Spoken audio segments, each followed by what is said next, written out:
Hamas നേതാവ് ഇസ്മായിൽ ഹനിയ വധം Mossad നേരത്തെ തന്നെ പ്ലാൻ ചെയ്തതെന്ന് റിപ്പോർട്ടുകൾ. അദ്ദേഹത്തെ കൊല്ലാനായി തെഹ്റാനിൽ ഹനിയ താമസിച്ചിരുന്ന ഗസ്റ്റ് ഹൗസിലെ മുറിയിൽ കുറഞ്ഞത് 2 മാസമെങ്കിലും മുൻപ് ബോംബ് സ്ഥാപിച്ചിരുന്നു എന്നാണ് റിപ്പോർട്ടുകൾ പറയുന്നത്. ഇസ്രായേലി ചാരസംഘടനയായ മൊസാദിനുള്ളിൽ അതിവിപുല ബന്ധങ്ങളുള്ള മാധ്യമപ്രവർത്തകൻ റോനൻ ബർഗ്മാന്റെ ഞെട്ടിക്കുന്ന കണ്ടെത്തലുകൾ ന്യൂയോർക്ക് ടൈംസ് വ്യാഴാഴ്ച രാത്രി പുറത്തുവിട്ടു. മുറിയിലുണ്ടായ ബോംബ് സ്ഫോടനമാണ് മരണകാരണമെന്നാണ് ബർഗ്മാന്റെ റിപ്പോർട്ടിൽ പറയുന്നത്. ഹനിയയുടെ മുറിയിൽ സ്ഥാപിച്ച ബോംബ് റിമോട്ട് കൺട്രോൾ ഉപയോഗിച്ചാണ് പൊട്ടിച്ചതെന്നും റിപ്പോർട്ട് വ്യക്തമാക്കുന്നു. ഒരു മിസൈൽ ആക്രമണത്തിലാകും ഹനിയ കൊല്ലപ്പെട്ടിട്ടുണ്ടാവുക എന്നാണ് മാധ്യമങ്ങൾ ആദ്യം വിലയിരുത്തിയത്.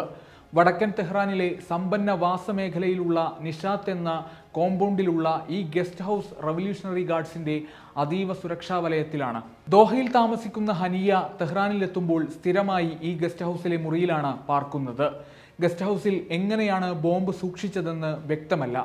മാസങ്ങളെടുത്ത് ആസൂത്രണം ചെയ്ത കൊലപാതകമാണ് ഇതെന്ന് മിഡിൽ ഈസ്റ്റേൺ ഉദ്യോഗസ്ഥർ പറയുന്നു. പുലർച്ചെ 2-നായിരുന്നു സ്ഫോടന ശബ്ദം കേട്ടത്.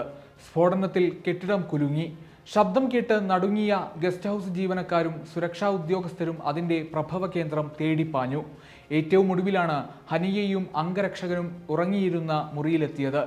ഗസ്റ്റ് ഹൗസിലെ മെഡിക്കൽ ടീം ഉടനടി മുറിയിലെത്തി. പക്ഷേ അപ്പോഴേക്കും ഹനിയ മരിച്ചിരുന്നു. അംഗരക്ഷകന് ജീവനുണ്ടായിരുന്നു.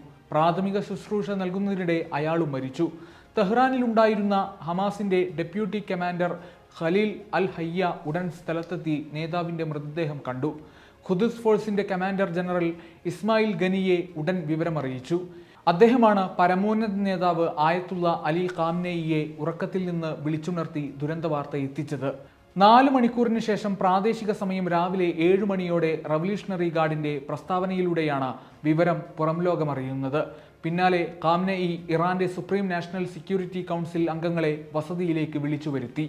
ആ യോഗത്തിൽ ഇസ്രായേലിനെ നേരിട്ട് ആക്രമിക്കാനുള്ള ഉത്തരവും നൽകി. കൊലപാതകത്തെക്കുറിച്ച് മുന്നറിവുണ്ടായിരുന്നില്ലെന്ന് ബുധനാഴ്ച US state secretary Antony Blinken പ്രതികരിച്ചിരുന്നു.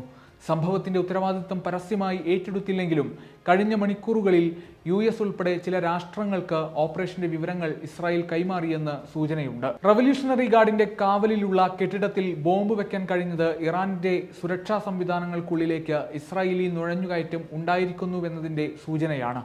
അതുകൊണ്ട് തന്നെ ഈ ആക്രമണത്തിന് ഇറാൻ എങ്ങനെ പ്രതികരിക്കുമെന്ന് പറയാനാകില്ല. Waytonikah.com, the exclusive Muslim matrimonial site.